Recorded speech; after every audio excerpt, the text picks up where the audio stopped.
ایک ہی صف میں کھڑے ہو گئے محمود و ایاز، نہ کوئی بندہ رہا نہ بندہ نواز۔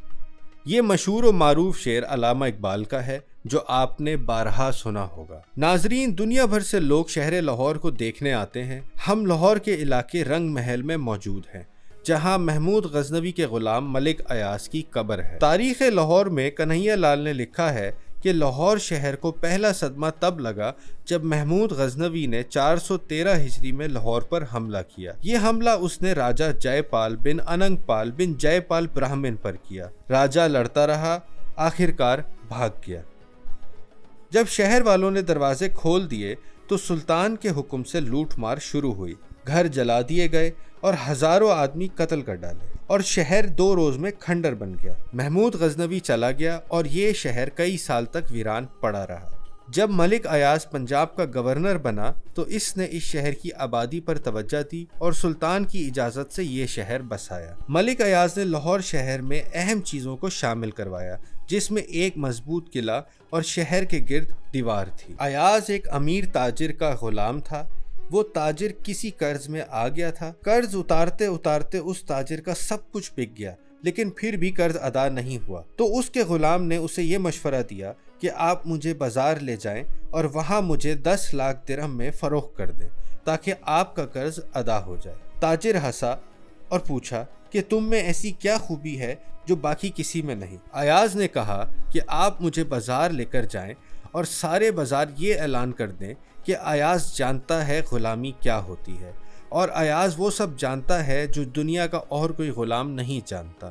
وہ تاجر ایاز کے اصرار پر اسے بازار لے آیا۔ جب تاجر نے ایاز کے 10 لاکھ درہم طلب کیے تو ہر طرف سے زوردار کہکے بلند ہوئے۔ وہ ایسا دور تھا جب غلام بکتا تھا 100-200 درہم میں اور تاجر مانگ رہا تھا 10 لاکھ درہم۔ جب یہ بات بادشاہ محمود غزنوی تک پہنچی تو اس نے ایاز کو 10 لاکھ درہم میں خرید لیا۔ ایاز سلطان کے ہر امتحان پر پورا اترتا گیا اور سلطان اس سے اتنا خوش ہوا کہ اس نے ایاز کو، جو ایک زمانے میں اس کا غلام تھا، اسے لاہور کا پہلا مسلمان گورنر لگا دیا۔ سلطان محمود غزنوی کے کسی درباری نے نکتہ چینی کرتے ہوئے یہ کہا کہ ایاز میں ایسی کوئی بات نہیں جس کی وجہ سے بادشاہ اس پر اتنا مہربان ہے۔ جب یہ بات سلطان تک پہنچی تو انہیں بہت غصہ آیا، لیکن اس نے فیصلہ کیا کہ مناسب موقع پر اس کا جواب دیا جائے گا۔ اتفاق سے جلد ہی یہ موقع پیدا ہو گیا۔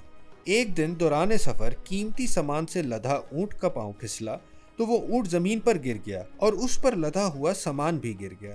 سلطان نے حکم دیا کہ اس سامان سے جو شخص جس پر ہاتھ رکھے گا وہ اس کی ہو جائے گی۔ یہ حکم دے کر اس کے سارے ساتھی مال لوٹنے میں مصروف ہو گئے، بس ایک ایاز اس کے ساتھ رہا۔ سلطان نے پوچھا، ایاز تم نے بھی کچھ حاصل کیا؟ اس نے جواب دیا کہ میں نے کچھ حاصل نہیں کیا، حاصل کرتا بھی تو کیا حاصل کرتا؟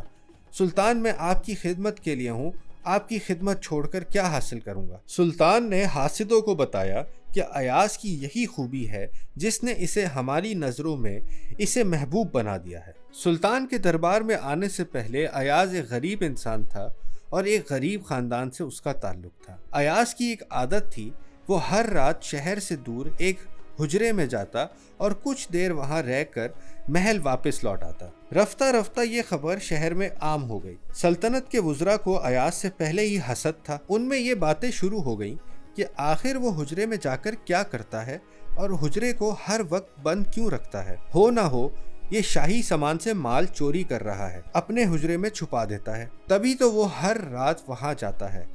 حاسدین نے سلطان کو خبر کی کہ ایاز ایک چور ہے، یہ کوئی ایماندار نہیں بلکہ یہ ایک منافق ہے۔ حکم دیا کہ ایاز کے حجرے کی تلاشی لی جائے۔ جب تلاشی لی گئی تو ایک صندوق، چند پھٹے پرانے کپڑے اور بوسیدہ جوتوں کے علاوہ حجرے میں اور کچھ نہ تھا۔ سلطان نے ایاز سے پوچھا کہ ان چیزوں کو حجرے میں کیوں بند کر رکھا ہے؟